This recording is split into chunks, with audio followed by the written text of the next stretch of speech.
Assalamualaikum warahmatullahi wabarakatuh. Kembali ke pembelajaran IPS. Kini saatnya anak-anak kelas 8 untuk mengikuti pembelajaran IPS menjelang pelaksanaan penilaian tengah semester genap ya.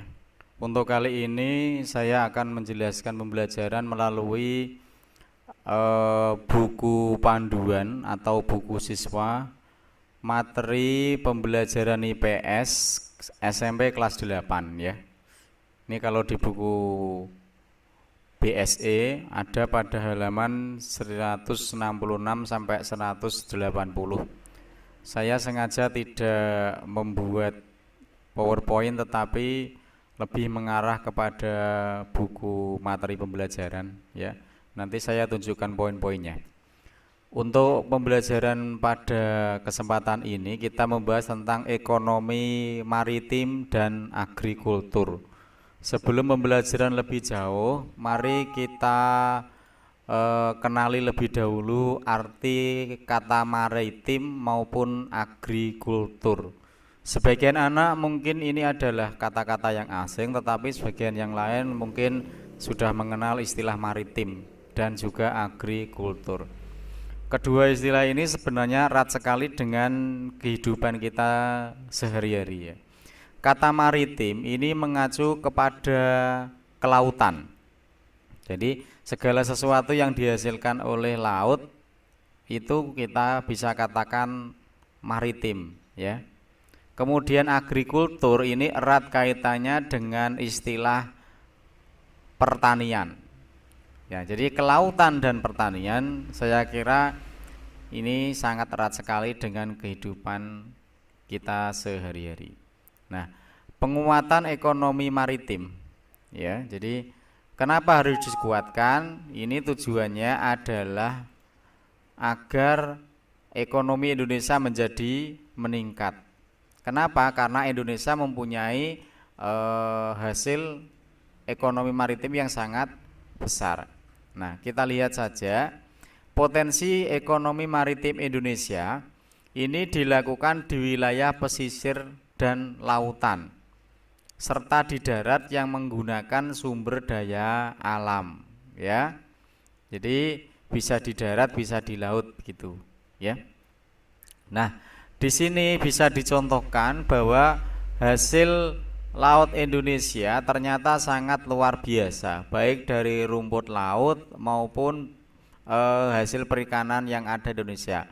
Dan juga tidak menutup kemungkinan tentang bagaimana keindahan bawah laut Indonesia yang bisa dijadikan sebagai spot untuk menyelam.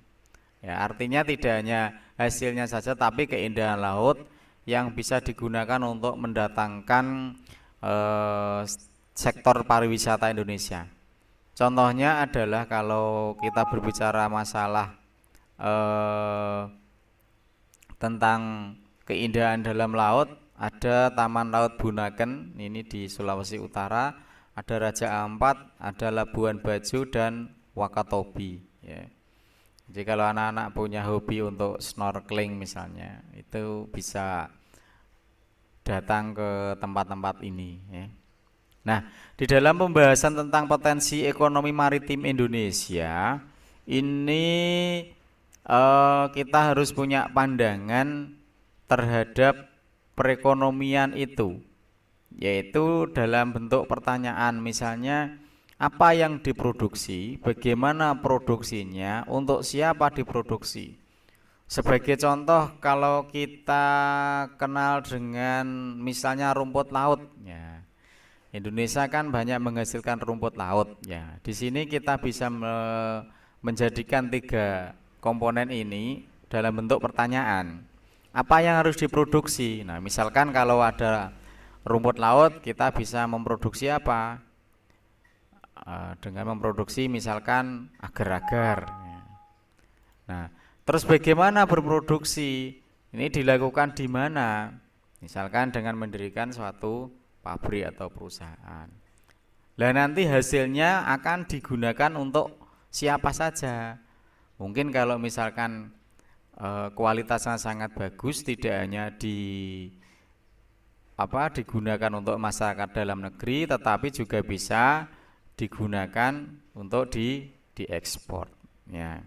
Nah, tentunya dengan kekayaan laut yang luar biasa ini akan memberikan dampak positif, terutama digunakan untuk kesejahteraan masyarakat. Ya. Nah, bagaimana kondisi ekonomi maritim Indonesia dan negara-negara ASEAN? Nah, ternyata laut Indonesia ini bisa dikatakan sangat menarik keprihatinan kita. Kenapa? Karena memang beberapa hasil dan sumber daya kelautan kita ternyata sudah banyak yang rusak. Rusaknya kenapa? Mungkin karena adanya ulah tangan dari manusianya itu sendiri, ya. Nah, ini bisa dilihat pada kondisi ekonomi maritim Indonesia, bisa dilihat dari sektor pelayaran, perikanan, wisata bahari, dan juga ini saja ya, ada 3 ini. Sektor pelayaran, ya, jadi sektor pelayaran itu merupakan sektor yang sangat tepat sebagai tulang punggung kehidupan bangsa dan negara Indonesia. Ya, karena Indonesia itu sebagian besar kan memang wilayahnya lautnya sangat luas. Maka sektor pelayaran ini merupakan sektor yang mempunyai peran yang sangat efektif. Misalkan dalam pengiriman barang-barang baik dari dalam negeri yang meliputi antar pulau maupun pengiriman barang ke negara-negara tetangga, misalkan seperti itu. Kemudian kita lihat dari sektor perikanan, Indonesia mempunyai hasil ikan yang sangat besar, ya, bahkan menjadi terbesar di Asia.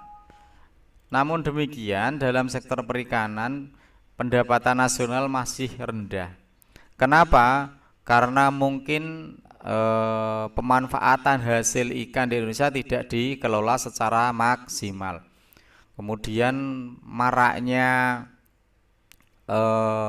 pencurian terhadap ikan-ikan di Indonesia juga masih banyak. Dulu ketika masih kementerian dijabat oleh Bu Susi, banyak sekali penenggelaman kapal, penangkapan kapal-kapal asing yang mengambil hasil ikan di Indonesia. Tetapi sekarang sepertinya sudah tidak terlalu ini lagi, ya. Kita doakan semoga sektor perikanan ini menjadi tumpuan ekonomi bangsa kita dan bisa meningkatkan hasil yang lebih baik. Kemudian dari sektor pariwisata bahari, pengembangan pariwisata bahari ini dapat mempunyai efek berganda yang dapat menyerap tenaga kerja, ya. Tenaga kerja meningkatkan pendapatan masyarakat, kemudian mendatangkan wisatawan dari luar dan dalam negeri.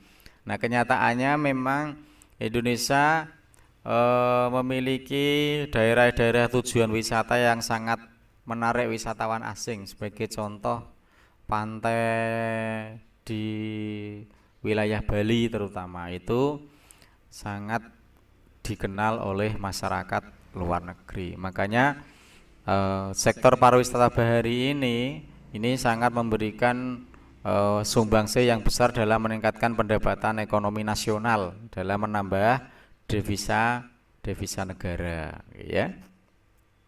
Nah, itu tadi untuk pembahasan tentang penguatan maritim atau kelautan. Nah, sekarang kita yang kedua kepada penguatan ekonomi agrikultur di Indonesia. Sudah saya sampaikan tadi bahwa agrikultur itu kaitannya dengan sektor pertanian. Ya, ini seringkali kita lupa bahwa Indonesia itu adalah negara dengan penduduk bermata pencarian petani terbesar di dunia, ya. Karena lihat kondisi geografis Indonesia yang terletak di antara garis khatulistiwa ini menjadikan Indonesia mempunyai potensi tanah yang subur sehingga sangat cocok untuk mendapatkan hasil pertanian yang sangat maksimal, ya. Nah, ini harus kita usahakan semaksimal mungkin bagaimana sektor pertanian kemudian menghasilkan bahan pangan yang bisa digunakan untuk memenuhi kebutuhan masyarakat. Artinya harusnya kalau negara kita itu adalah negara yang mempunyai tanah yang subur, hasil pertanian yang bagus, artinya kita tidak usah mengimpor barang-barang dari luar negeri kembali. Ya, oke, saya tinggal sebentar ini. Bisa sambil dibaca.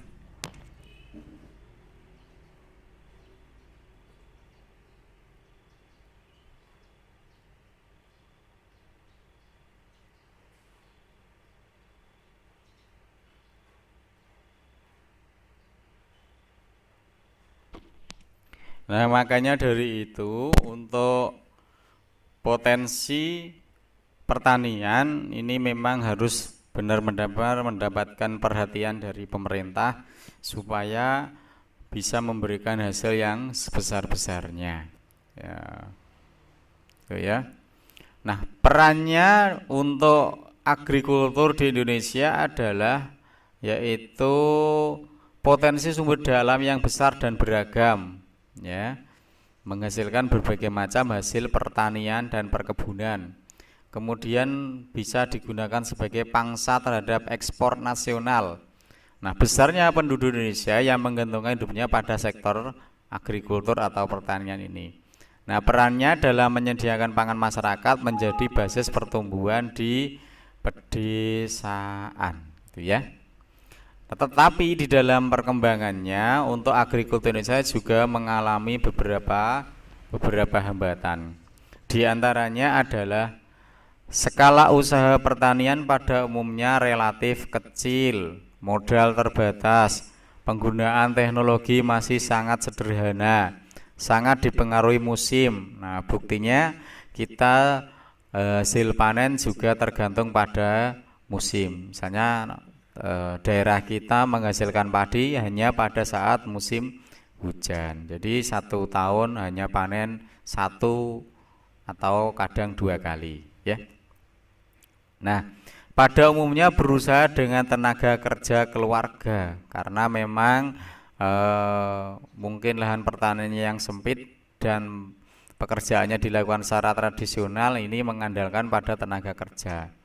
Akses terhadap kredit, teknologi, dan pasar rendah, jadi tidak punya banyak modal. Pasar hasil pertanian besar dikuasai oleh pedagang-pedagang besar sehingga akan merugikan petani. Kemudian alih fungsi lahan pertanian menjadi lahan non pertanian, yaitu berkurangnya lahan pertanian yang kemudian digunakan untuk pabrik, industri, dan lain sebagainya, ya. Terus kurangnya penyediaan benih yang bermutu bagi petani. Nah, ini juga menjadikan hambatan pada perkembangan agrikultur di Indonesia. Nah, strateginya bagaimana untuk pengembangan agrikultur atau pertanian?